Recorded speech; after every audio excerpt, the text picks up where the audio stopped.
l'évangile de Matthieu, le chapitre 11, au verset 28. Je vais lire à partir du verset 28 qui nous dit ceci. Donc, il nous dit ceci. Venez à moi, vous tous qui êtes fatigués et chargés, et je vous donnerai du repos. Prenez mon joug sur vous et recevez mes instructions, car je suis doux et humble de cœur, et vous trouverez du repos pour vos âmes. Amen. Et je vais une autre écriture avec vous, un autre verset qui se trouve dans Actes chapitre 3, le verset 19, où il nous dit ceci.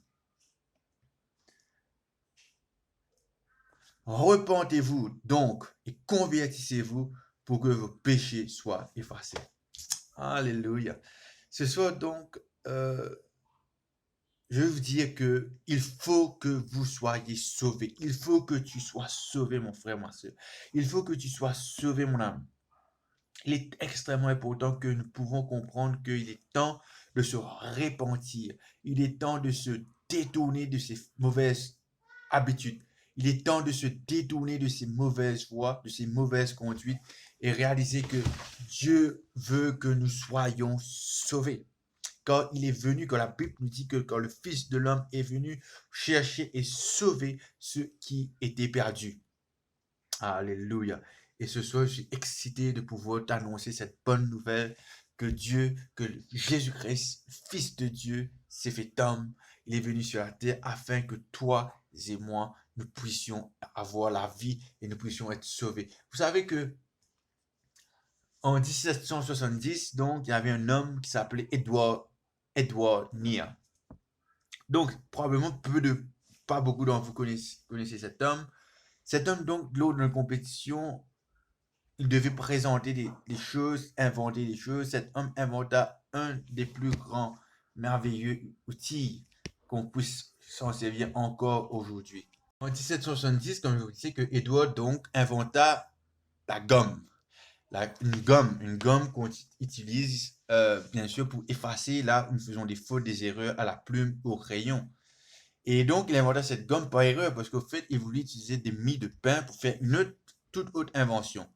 Mais il réalisa qu'en prenant un morceau de caoutchouc, que cela pouvait bien effectivement effacer là où il y avait des erreurs au crayon et à la plume. Mais mon point ce soir, c'est pour te dire qu'il y a un des plus grands effaceurs ou gomme, eraser, qu'importe comment nous voulons l'appeler, qui est Jésus-Christ. Oui, nous pouvons effacer les fautes du crayon à la gomme, mais nous ne pouvons pas effacer nos erreurs commises. Nous ne pouvons pas effacer nos erreurs faites et que nous faisons à la gomme. Il faut et nous pouvons seulement le faire si nous sommes lavés, non pas avec du savon, si nous sommes lavés. Vous savez qu'aujourd'hui, je réalise que nous vivons dans un temps où le virus est en train de faire des ravages extraordinaires et malheureux, bien sûr, à travers le monde. Où à chaque soir, chaque jour, il nous est dit et conseillé et répété de se laver les mains au savon, de se laver les mains bien au savon 30 secondes. Mais savez-vous que le virus, le plus destructeur, bien que le coronavirus peut tuer le corps, le péché tue le corps et l'âme. Le savon probablement tue le virus sur nos mains, sur notre partie du corps externe.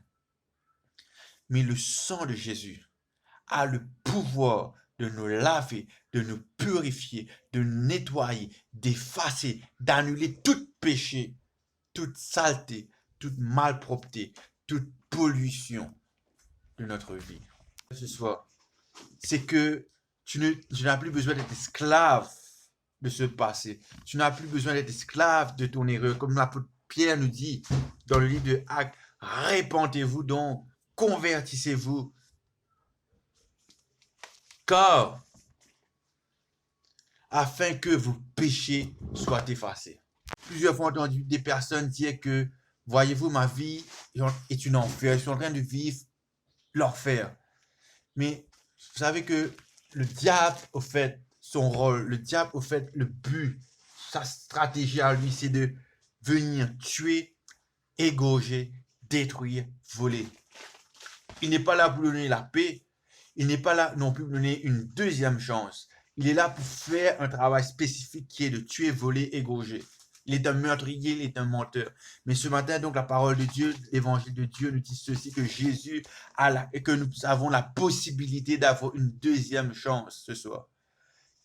Et faisant ceci, pour que ça en soit ainsi, il faut que nous acceptions que Dieu, que Jésus-Christ nous lave de nos péchés. Il faut que nous acceptions que nous soyons lavés, purifiés, que la gomme, non pas comme Edward avait inventé, mais la gomme des gommes, qui peut effacer toutes nos fautes, tous nos péchés, afin que nous pouvons écrire une nouvelle page. La page que Dieu lui-même a écrite pour nous. C'est avant tout d'accepter cet amour.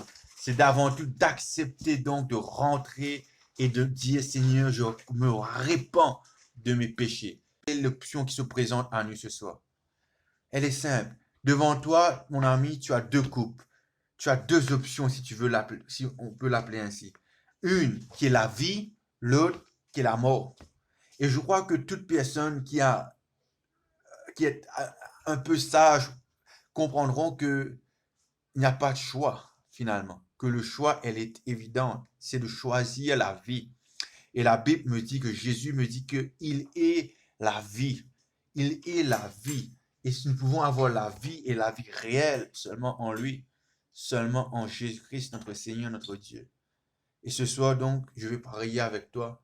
Et si tu veux que vraiment que Jésus te rend libre, que toutes les chaînes soient brisées, que toute fardeau soit enlevée, que toute joug soit enlevée de toi, car cela est lourd.